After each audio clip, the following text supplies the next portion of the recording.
All right, everyone, listen up. We're about to walk through a case that is, and I mean this, required reading for any person who ever plans to set foot in a cockpit. This is your safety briefing on the Tenerife air disaster. Now, today, we're not just looking back at some old piece of history. No, we are studying the foundational lesson in aviation communication. This single event shaped the very rules you are going to live and fly by for your entire career. Understanding this, it isn't optional. So how does something like this even happen? How can one simple misunderstanding spiral into the deadliest accident the world has ever seen? We're going to answer that. We're going to dissect the events of March 27, 1977, and really uncover how this chain of what seemed like small errors led to a catastrophe of unbelievable scale. Here's our flight plan for this briefing. We're going to look at the incident itself, analyze the critical failures, and most importantly, pull out the protocols that are now your absolute responsibility to uphold, every single one of them. Okay, let's dive right into this case study. It all started as a totally ordinary day that, as you know, ended in utter tragedy. So the whole thing began with factors that were completely outside of anyone's control. A bomb threat over at Gran Canaria Airport forced a bunch of flights, including two massive 747s, to divert to the much smaller Los Rodeos Airport on Tenerife. Suddenly, the tarmac was just packed. It was a logistical nightmare. And right there, that was the very first link in what would become a tragic chain of events. Now let's really look at how these logistical problems didn't just stay problems, they escalated. They compounded into a perfect storm of hazardous conditions. What you really need to get here is just how fast routine challenges became life-threatening. I mean, the initial congestion, that was a headache, but it was manageable. But then the weather turned. A thick fog rolled in, just blanketing the entire airfield. Visibility dropped to almost nothing. The control tower couldn't see the runway, and the pilots, well, they couldn't see more than a few hundred feet in front of them. And this is the critical point. All visual cues were gone. Poof. The pilots of the Pan Am and the KLM jets, they were essentially flying blind on the ground. The only thing connecting them to the tower, and more importantly, to each other, was the radio.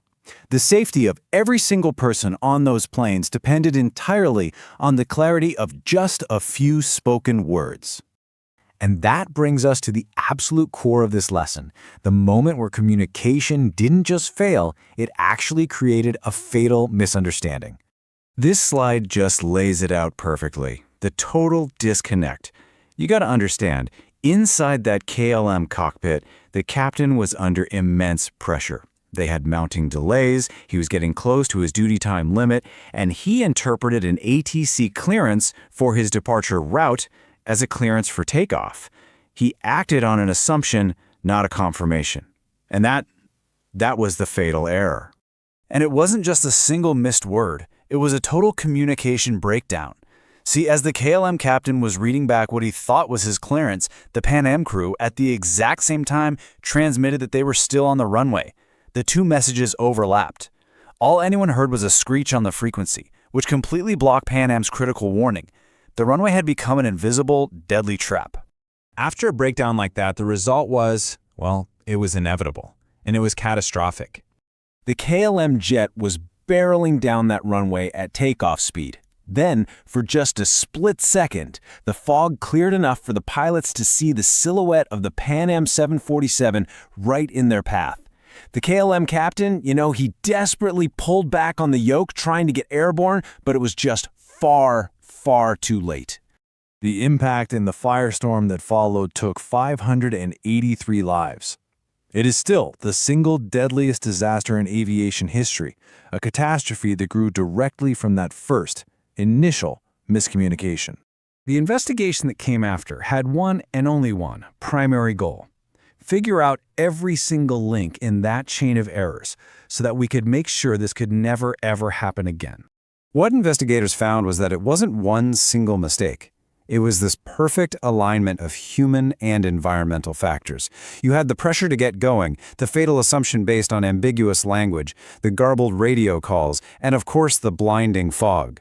All of it lined up just perfectly for disaster. And here's the crucial lesson from that whole investigation. This was preventable. It was preventable at multiple points. A different action, a clearer word, even a moment of hesitation or a challenge from another crew member could have broken that chain. Look at this. This tragedy is the very reason we have the strict, standardized phraseology that you will use for your entire career. The ambiguity that caused this crash has been literally engineered out of our language. Vague stuff like "okay" is gone. You will only ever act on the explicit phrase "cleared for takeoff," and you are required to read that back verbatim. This is not negotiable. It ensures that you and ATC have the exact same picture. Okay, so let's bring this lesson home, right to your seat in your future flight deck. What does this all mean for you?